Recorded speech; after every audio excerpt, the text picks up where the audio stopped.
Good evening and welcome back to Moving Forward. Again, our guest this evening with us is Dr. Anirudh Mahabir, and we were looking at some of the motions and resolutions that were passed at our National Assembly held earlier this month. Dr. Mahabir? I think before we go to that, and before his program ends, I want to send best wishes to Mr. Patrick Manning, the political leader, the former political leader of the PNM. And I want to wish him a speedy recovery and best wishes. Not many people know that he and I were both in Jamaica at the same time, living in the same hall of residence. Really? So I knew him in his youth very well. And even though we might be on a different side of politics, we're not opponents. We just have different ideas of politics. So, Patrick, I hope that you get better very quickly and you re-enter the politics as soon as possible. One of the resolutions at our National Assembly that is of topical issue is that of constitutional reform. Dr. Mahabir, what do you think that our party should do in terms of constitutional reform? What do you think the people would like to see? Well, in our manifesto in constitutional reform, there are certain things that we had asked for. They have not yet come to fruition, and I'll just mention one or two of them. For instance, we were talking about an introduction of fixed term limits. And this is something that we promised the population over election. There is still 2.5, 3 years to go, and I hope that over the next 2.5, 3 years we will have some decision on that. We were talking about fixed election dates.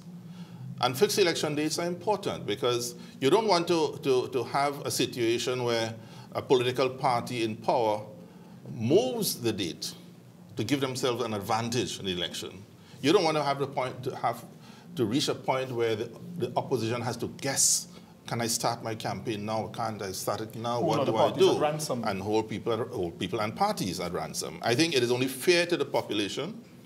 We think it is only fair to the politics that we all should know when are we going to elect another government. And I think that is really important. The right to recall is something that we had also promised in the politics leading up to the elections. And we had thought about national referenda that can be brought to Parliament on very major issues. So those are things that are still outstanding. We had talked about proportional representation as well, and we touched on that earlier on, and I think many people in this country feel disenfranchised because you can vote and get 23% of the votes and have no representation in the government. And I think that cannot be fair. No, that cannot be fair. The first past the post system, I think, my own view is that we have outlived that situation. And I think we need to go to a more democratic system of government where everybody can have representation in the government. I firmly believe that. I think that we need to make the public a lot more aware as to what exactly proportional representation is.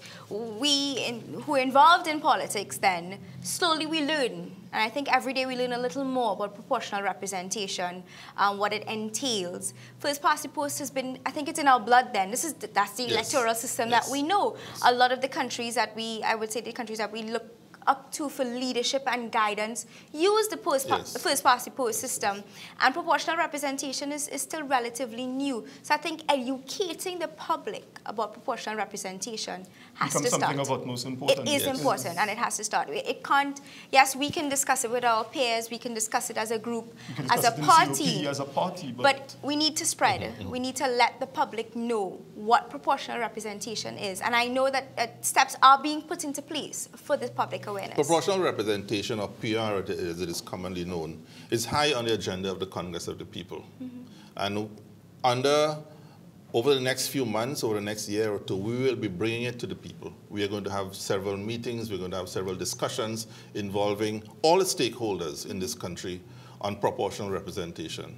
The grand consensus is something that that the Congress of the People have started over the last few years, where we get together people of every persuasion, from the NGOs, the different political parties, the different professions, and we speak about different topics. This is one of the topics that we are going to address in detail because we think it is important. We think it's a very important part of the politics of the future in Trinidad and Tobago. We cannot have the position where 20%, 23% vote for a particular party, whichever party that is, and they have no representation. Their philosophy gets stifled. It does, yes, yes, yes. The voice of the people gets stifled at that point in time. This is 20% of our popularity who voted for a particular party, for a particular individual and their concept. Yes. And the nice thing about proportional representation, then you can canvass the whole country.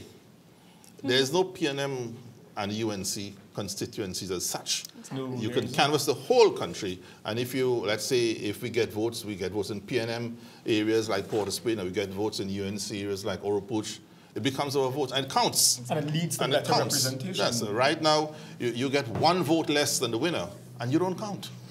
You don't count, you know, and I don't think that could be fair. That usually happens when we see there has to be a recount, because you're 2 or 3 votes, or sometimes 10 votes, that decide who becomes the MP for that area. Yes, and politics as it is, the loser is disenfranchised.